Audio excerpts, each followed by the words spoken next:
For my virtual stand-up, I'm choosing to do Stand-up C, which is working in a family business and all the management and venture problems that arise with that. Just a little bit of context, I didn't actually work in my own family's business, but I worked in a family business for about 5 years doing kitchen installation and floor installation as well. So a giant remodel company basically.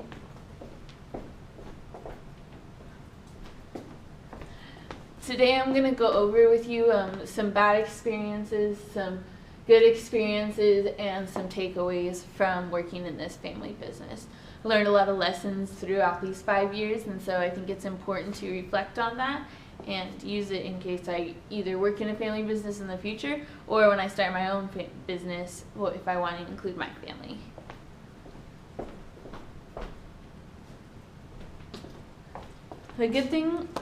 The good thing about working with your family is that it's people you can trust. No matter what, your family has your back. If a customer needs something or a vendor needs to be in the store early, you can trust that your family's going to be there to support the business, and which is in turn supporting you, and you support them. A good example of this is that when vendors would have to come super early in the morning, because I was always up early, I was the one to pick up the products from the vendors, and my family could trust me to do this because they knew I was up for it. Also, you have 24/7 communication. So because you're family, you have each other's phone numbers, you know where you all live, you're constantly hanging out, you know what each other's cars look like, you see each other around town, so if anything goes wrong, your family is right there. They're right there to help. Something that's also important is that working with family provides a lot of high motivation. A good example of this is when my brother got a new car. I really wanted to make sure he was getting a lot of business and a lot of installation jobs, because those types of jobs provide him money to make his car payments. So that type of internal motivation is really powerful. A last point is that you learn a lot of lifelong training and skills in a family business that you wouldn't really learn in a typical corporate business. Your family really wants you to build and develop and almost nurture, which a lot of companies won't do.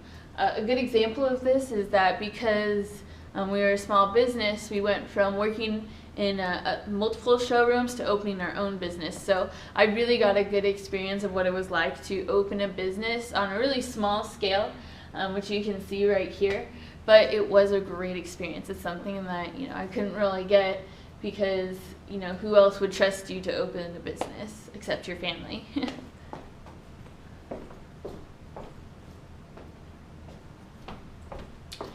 Some bad points that I took away from working in a family business is that your personal interactions distract from business all the time. Constantly, if I was getting bored, I would go in back and mess with the forklift and arrange all the pallets and try and make an obstacle course for myself. And we'd all have fun trying to run it. And then we'd forget that up front is a customer who needs help. And so something like that really distracts from every day, and would definitely cause some loss of sales, versus working with people who are really professional and want to get stuff done. They probably wouldn't have tolerated this type of activity. A second point to take away is that there's a real lack of boundaries constantly. If things were going wrong, it was, okay, I expect you to fix this, I expect you to do this, or if paychecks weren't done in time, I was expected to wait really late on Friday nights, and the mom and dad thought this is okay because we're all family. There's no real boundaries. Everything's okay. It's fine. And so that really is what ultimately led to me quitting the business, is because I didn't really like people treating me like we weren't in business, like things need to actually get done.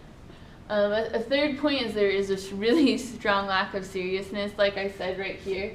Also, all the time we'd be goofing off and trying to make games and making fun of each other, and this type of activity is really okay for your family, but when customers see you teasing each other, calling each other names, they probably don't think it's as professional, and that probably didn't help us with sales as much. So we probably should have stayed a lot more professional.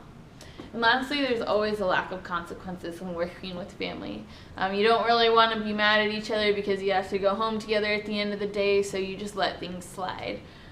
You don't want to hurt each other's feelings because you really care about each other. So if someone does something wrong, you don't want to yell at them and, you know, chastise them. You just want to say, okay, well, I'll fix it for you, but next time, you know. So that's something that probably doesn't help us grow as a staff, is just covering for each other, not trying to touch each other's buttons. But we could have really done that to help each other grow.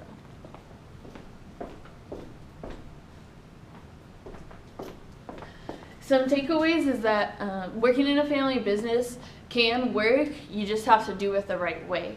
I put up some examples of here, such as the Nike, which is run by the Knight family. You have Walmart, and you have Samsung, which are all family-owned businesses. You see he has his 2 daughters there, which is really cool. So you